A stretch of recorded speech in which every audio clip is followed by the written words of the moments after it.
Hello everyone, welcome back to my channel. Arya here. In this video I will demonstrate how to create the GitLab CI/CD for the AWS, specifically for the AWS Lambda. So by the end of the video actually you will learn how to set up the GitLab CI/CD for deploying the AWS Lambda function automatically from the GitLab. So the idea of this integration actually is quite simple. Basically, for integrating the GitLab, we will use the AWS CLI and we will pass the access key and also secret key, and later actually we need to configure the environment variable, the variable for the key and the secret. So basically this CLI will call the AWS API and it will deploy the Lambda that we changed. But before that actually we need also create a user in the AWS IAM, because we need to create a new user and get the access key and also the secret. Okay, so I assume that you already create your Lambda function here. So now I already have the simple Lambda. Basically this is the default for the Lambda, right? You can see that it's only return the response like hello world, something like that, and it will have the input from the API gateway. And if we see in the configuration and we open the URL, we can see the message, right? Something like this. Okay, so this is the code basically. And what we need to do actually is, now I already have the code here, the lambda function.py. The code is same actually with the one that I show in the Lambda panel here. So for adding the integration between GitLab CI and the AWS, actually first let's create a new variable in the settings, CI/CD and variable. Okay, and variable here. So the name of the variable actually already mentioned in the GitLab configuration. So there is a documentation here. So what we need to fill is the variable called AWS access key ID. So we can add here, and the value is okay. The value we will fill the value by open the AWS IAM. Okay, here and go to user. Basically we will create a new user and create the access key. Okay, user. And let's add a new user here, and let's add the username. Let's say GitLab CI/CD Lambda. Okay, because I want to create a new user only for the Lambda deployment, and select the access key for the credential type. And next, the permission. So the permission is, let's create a new group for this one, because I want to deploy the Lambda function to the AWS. So let's create for the Lambda, and let's add the AWS Lambda full access, so it has a full access for deploying the Lambda function. Okay, just create group. Oh sorry, the group name GitLab CI/CD Lambda, same as the name. Create a group, and the tag is optional here, and then create user. Okay, so now we will have the access key, and let's fill it to the variable in the GitLab and add variable. Okay, and then add the second variable. The second variable is AWS secret access key. Okay, and the value, okay, basically we can also get from this. Just copy that and paste in this. Okay, add variable. Now we already configured the credential for the pipeline, right? So the next thing, actually we can back to the repository.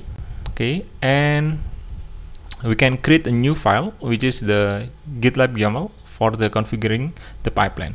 So we can create a new file here. Okay, and let's see, the select template is GitLab CI YAML. Okay, and let's see the template, whether we have the WS here. No. Docker, no. Pages, no. Okay, nothing here. Okay, maybe we can start by scratch. Let's create the stages. So the stages will be 2 because we are using Lambda. So first is archiving. Okay, archiving, and the second is deploy. Okay, something like this. Basically for archiving, we need to create the zip for the for the Lambda function, and then that zip actually we will try to push to the Lambda by using the AWS CLI.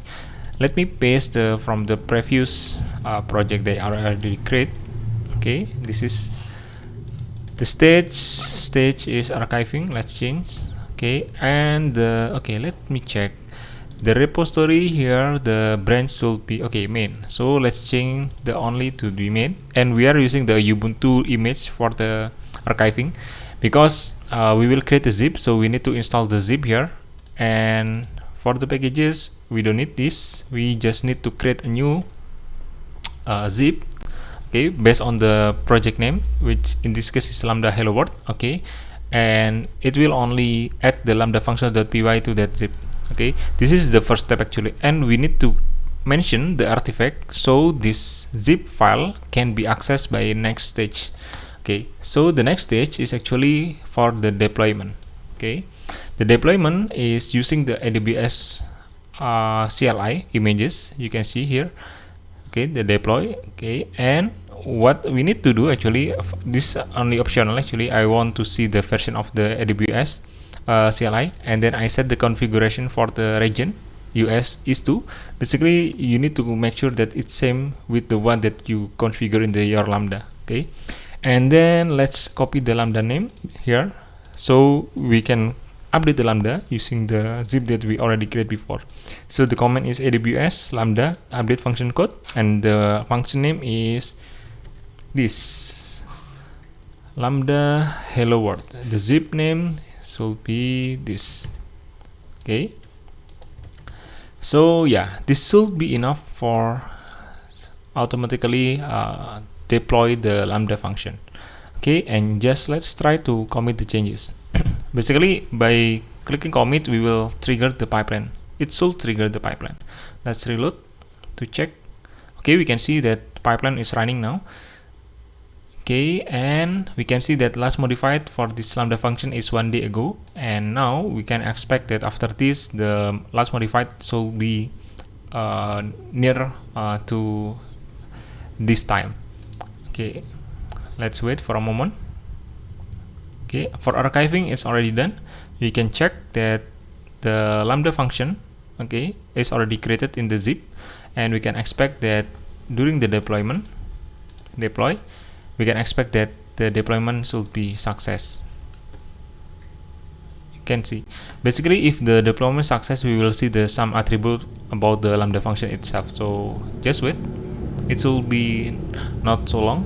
Okay, so the first command is for checking the version. We can see this is the version, and then configure the region, and then this is the deployment phase. We can see that this is the attribute of the lambda function that we deploy, and we can check by reloading this page that the last modified should be changed to this day. Okay, 24 seconds ago, but there is no change actually in the code. So when we reload, this is still deployed using Jenkins job. So let's try to change the file so we can make sure that the changes in the file also will be deployed automatically. So let's edit, deployed using Jenkins job. Okay, let's change it to the GitLab CI/CD, and let's commit the changes. Okay, the pipeline already triggered. Now we can see archiving should be quite fast. Okay, let's wait for a moment. We will check again for this one, and for the last modified should be changed, and when we reload this page the message should be changed also. Okay, okay, archiving is passed, and for the deployment, let's see.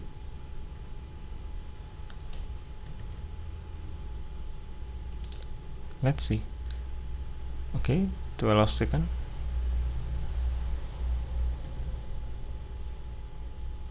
Okay, still waiting.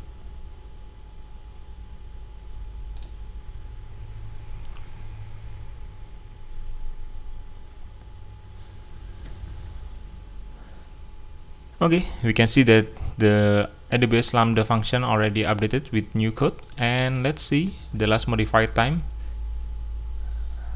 Okay, 16 seconds ago, and when we try to reload this page, okay, deployed using GitLab CI/CD. So that's the proof of concept, the example actually for the integrating the AWS with the GitLab CI/CD. Basically, to summary, the first that you need to do is create the user in the AWS AIM, okay, and then retrieve the access key and also the secret key, and then configure the credentialing the variable in the GitLab repository and just create the stages in your GitLab pipeline definition by using the AWS CLI Docker, and then you can choose the command that you want to use. Like in this case, we are using the update Lambda, but you can also create a EC2 spot or EC2, or you can after create the EC2, you can what I call SSH and then copy your code there, so you can deploy your code to the EC2 or even EC2 spot. Okay, so that's all for this video. If you find this video is helpful, please help to like and share this video, and don't forget to subscribe to this channel. Okay, see you in the next video. Thank you.